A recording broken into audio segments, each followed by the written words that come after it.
આજે અમે તમને એક વ્યક્તિ સાથે જે અહીં હજી આવવાના છે. શાસ્ત્રમાં એવું લખ્યું છે કે તે વ્યક્તિ જ્યાં જાય છે ત્યાં હંગામો જરૂર થાય છે. તો દિલ થામીને બેસજો, આપના નેતાજી પધારી રહ્યા છે.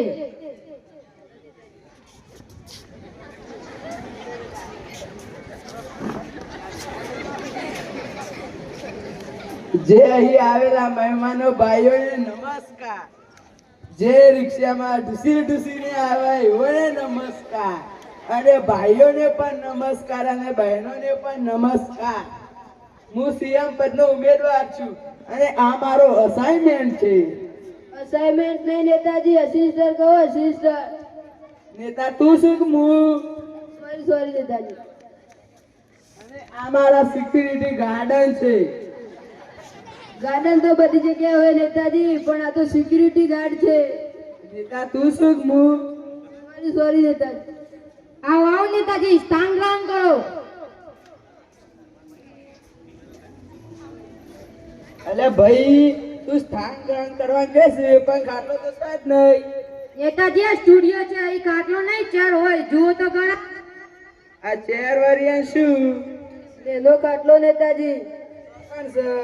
આર્યો. મો તો મોર ધોઈ નહીં મો.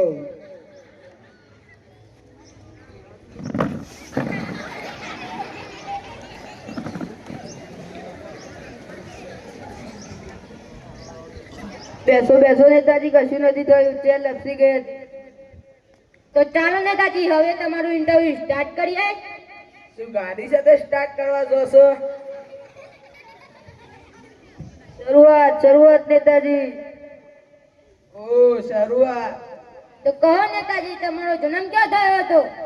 મારો જન્મ ભારતમાં થયો હતો. અરે નેતાજી, મારો કહેવાનો એ મતલબ છે કે તમારો જન્મ ભારતના કયા ઇલાકામાં થયો હતો?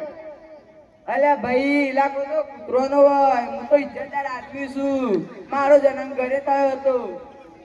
અરે સર, મારો કહેવાનો એ મતલબ છે કે તમારો જન્મ ભારતના કયા ઇલાકાના કયા ઘરે થયો હતો? હું ડફોર આદમી છું. દાદીઓના છોકરાને શું ખબર કે હું છોકરા પેદા થયો હતો. સાવ નેતાજી, હવે થોડી જનરલ નોલેજની વાતો કરી લઈએ. આ જનરલ નોલેજ વાળી શું? સામાન્ય જ્ઞાન નેતાજી, સામાન્ય જ્ઞાન. ઓ સામાન્ય જ્ઞાન. તો કહો ને, પહેલો હતો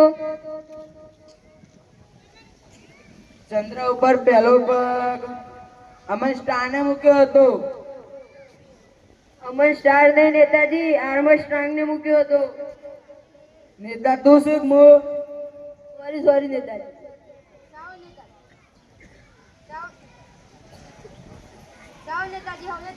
પ્રશ્ન પૂછું.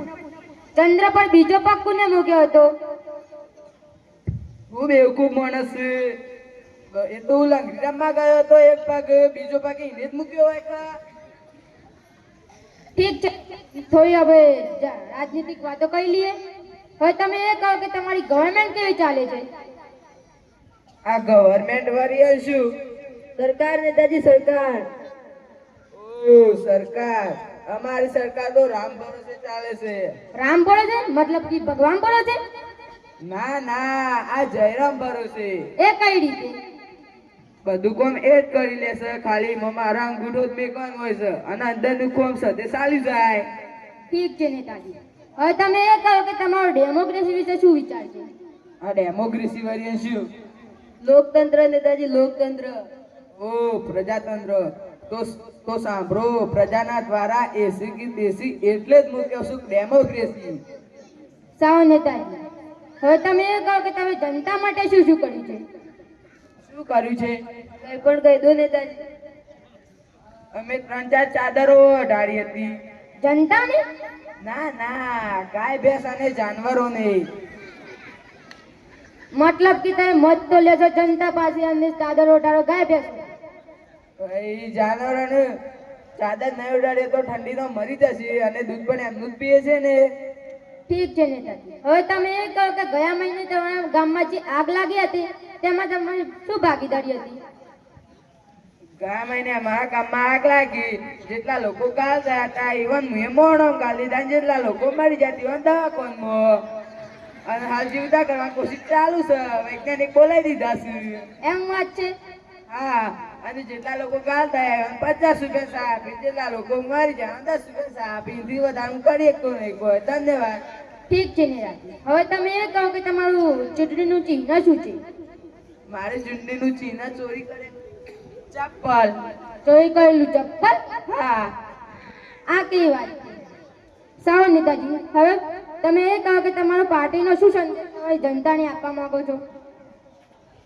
મારી પાર્ટીનો સંદેશ એ છે કે બધા મને બહુમતથી વિજય બનાવો, બધા મને બહુમતથી વિજય બનાવો.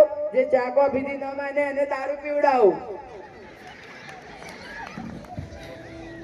સારું નેતાજી, હવે તમે એ કહો કે કેટલાક દિવસોથી મહેંગાઈ વધી ગઈ છે, તેનું શું કારણ હશે?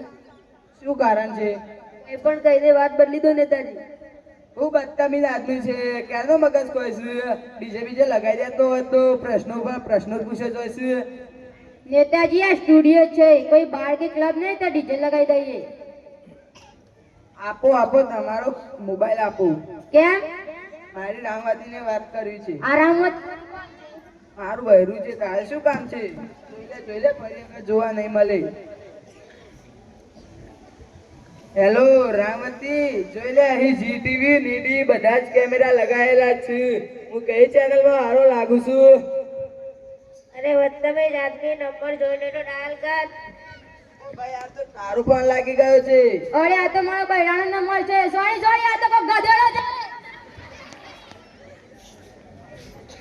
આ નાટકનો એ બોધ હતો કે તમે મતદાન પ્રત્યે જાગૃત રહો. તમારો એક કિંમતી મત તમારા રાજ્ય, તમારા દેશ, તમારા વિસ્તારની તકલીફ બદલી શકે છે. તો તેથી એવા વ્યક્તિને મત આપો કે શિક્ષિત અને સમજુ હોય. આભાર. જય હિન્દ, જય